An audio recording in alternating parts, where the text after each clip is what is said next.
Hi ಎಲ್ಲರಿಗೂ ನಮಸ್ತೆ. ನಾನು ನಿಮ್ಮ ದೀಪ. ನಾನಿವತ್ತು ಪೋರ್ಕ್ ಕರಿ ಮಾಡೋದು ಹೇಗೆ ಅಂತ ತೋರಿಸಿಕೊಡ್ತಾ ಇದ್ದೇನೆ.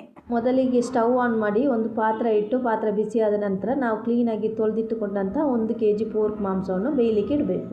ಇಲ್ಲಿ ನಾನು ಪೋರ್ಕಿನ ಸ್ಕಿನ್ನನ್ನು ಒಂದು ಸಪರೇಟ್ ಪಾತ್ರದಲ್ಲಿ ಹಾಕಿ ಅದನ್ನು ಬೇಯಲಿಕ್ಕೆ ಇಡ್ತಾ ಇದ್ದೇನೆ. ಯಾಕೆಂದರೆ ಅದರಲ್ಲಿ ಎಕ್ಸ್ಟ್ರಾ ತುಪ್ಪ ಇದ್ದರೆ ನಾವು ತೆಗಿಬೋದು, ಮತ್ತು ಅದು ಪದಾರ್ಥಕ್ಕೆ ನಾವು ಮಿಕ್ಸ್ ಮಾಡಿದರೆ ಅದು ತುಂಬ ತುಪ್ಪ ಆಗಿ ನಮ್ಮ ಪದಾರ್ಥ ಅಷ್ಟು ಒಳ್ಳೆಯದು ಟೇಸ್ಟಾಗಿ ಬರುವುದಿಲ್ಲ. ಇದಕ್ಕೆ ಈಗ 1 ಟೇಬಲ್ ಸ್ಪೂನ್ ಅರಶಿನ ಪುಡಿ ಹಾಕಿ ಚೆನ್ನಾಗಿ ಮಿಕ್ಸ್ ಮಾಡಿ ಮುಚ್ಚಳವನ್ನು ಮುಚ್ಚಿಡಬೇಕು. ಇದಕ್ಕೆ ನಾವೀಗ ಮಸಾಲ ರೆಡಿ ಮಾಡಿಕೊಳ್ಳುವ. ಒಂದು ಮಿಕ್ಸಿ ಜಾರಿಗೆ 4 ಟೇಬಲ್ ಸ್ಪೂನ್ ಆಗುವಷ್ಟು ಕೊತ್ತಂಬರಿ ಬೀಜ ಹಾಕಬೇಕು, 1 tablespoon pepper, 1 tablespoon ಮೆಂತ್ಯಕಾಳು, 1 ಟೇಬಲ್ ಸ್ಪೂನು ಹುರಿದ ಜೀರಿಗೆ ಮತ್ತು ರೌಂಡ್ ಮೆಣಸು ಮತ್ತು ಬ್ಯಾಡಿಗೆ ಮೆಣಸು ನಾವು ಇಲ್ಲಿ ಬಳಸ್ತಾ ಇದ್ದೇವೆ.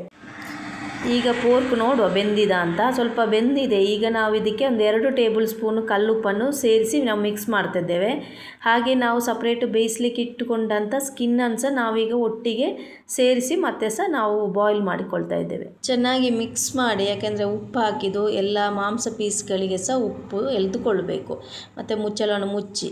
ಇಲ್ಲಿ ಈಗ ಪೋರ್ಕ್ ಅರ್ಧ ಬೆಂದಿದೆ. ನಾವೀಗ ಅದಕ್ಕೆ 2 ಅಥವಾ 3 ಪಲಾವ್ ಎಲೆಯನ್ನು ಸೇರಿಸಿ ಮಿಕ್ಸ್ ಮಾಡಿ ಬೇಯಿಸ್ಕೊಳ್ಳೋಣ. ನಾವಿಲ್ಲಿ ರುಬ್ಬಿಕೊಂಡ ಮಸಾಲೆಗೆ 10 ಬೆಳ್ಳುಳ್ಳಿ ಎಸಳು ಮತ್ತು 1 ನಿಂಬೆಹಣ್ಣು ಗಾತ್ರದಷ್ಟು ಹುಳಿ ಮತ್ತು ಸ್ವಲ್ಪ 1 ಶುಂಠಿಯನ್ನು ಹಾಕಿ ಸಹ ನಾವು ಫೈನ್ ಪೇಸ್ಟ್ ಮಾಡಿಕೊಳ್ಳುವ. ಈಗ ಪೋರ್ಕಿಗೆ ಬೇಕಾಗುವಂತಹ ಮಸಾಲೆಗಳೆಲ್ಲ ರೆಡಿಯಾಗಿದೆ. ಇಲ್ಲಿ ಪೋರ್ಕ್ ಕೂಡ ಬೆಂದಿದೆ. ನಾವೀಗ ಇದಕ್ಕೆ ಮೀಡಿಯಂ ಗಾತ್ರದ 4 ಈರುಳ್ಳಿಯನ್ನು ಕಟ್ ಮಾಡಿ ಹಾಕಿಕೊಳ್ತಾ ಇದ್ದೇನೆ. 10 ಎಸಳು ಬೆಳ್ಳುಳ್ಳಿಯನ್ನು ಸಹ ಸಿಪ್ಪೆ ತೆಗೆದು ಸಣ್ಣಾಗಿ ಕಟ್ ಮಾಡಿಕೊಂಡು ಹಾಕಿದ್ದೇನೆ. ಹಾಗೆ 1 ಇಂಚು ಶುಂಠಿಯನ್ನು ಸಹ ನೀಟಾಗಿ ಕಟ್ ಮಾಡಿಕೊಂಡು ಇದಕ್ಕೆ ಹಾಕಿಕೊಂಡಿದ್ದೇನೆ. ಇನ್ನು ಚೆನ್ನಾಗಿ ಮಿಕ್ಸ್ ಮಾಡಿ ಮತ್ತು ಮುಚ್ಚಳವನ್ನು ಮುಚ್ಚಿ ಬೇಯಲಿಕ್ಕೆ ಇಡಿ. ಈರುಳ್ಳಿ ಎಲ್ಲ ಸ್ವಲ್ಪ ಬೇಯಬೇಕಾಗ್ತದೆ. ಸೊ ಹಾಗಾಗಿ ಎಲ್ಲ ಮಿಕ್ಸ್ ಮಾಡಿ ಚೆನ್ನಾಗಿ ಮುಚ್ಚಳವನ್ನು ಮುಚ್ಚಿ ಇಡಿ ಬೇಯಲಿಕ್ಕೆ.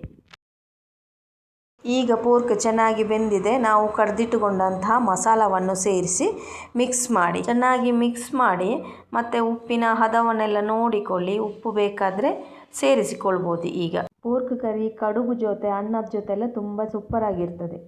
ನೀವು ಸಹ ಒಮ್ಮೆ ಮನೆಯಲ್ಲಿ ಟ್ರೈ.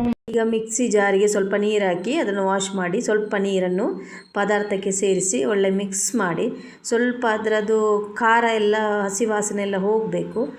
ಹಾಗೆ ಮಿಕ್ಸ್ ಮಾಡಿ ಮುಚ್ಚಳವನ್ನು ಮುಚ್ಚಿ. ಇಲ್ಲಿ ನೋಡಿ ನಮ್ಮ ಪೋರ್ಕ್ ಕರಿ ರೆಡಿಯಾಗಿದೆ.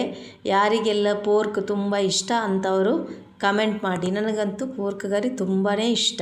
ಯಾರಿಗೆಲ್ಲ ಈ ರೆಸಿಪಿ ಇಷ್ಟ ಆಗಿದೆ please share, like, comment and subscribe ಮಾಡಿ.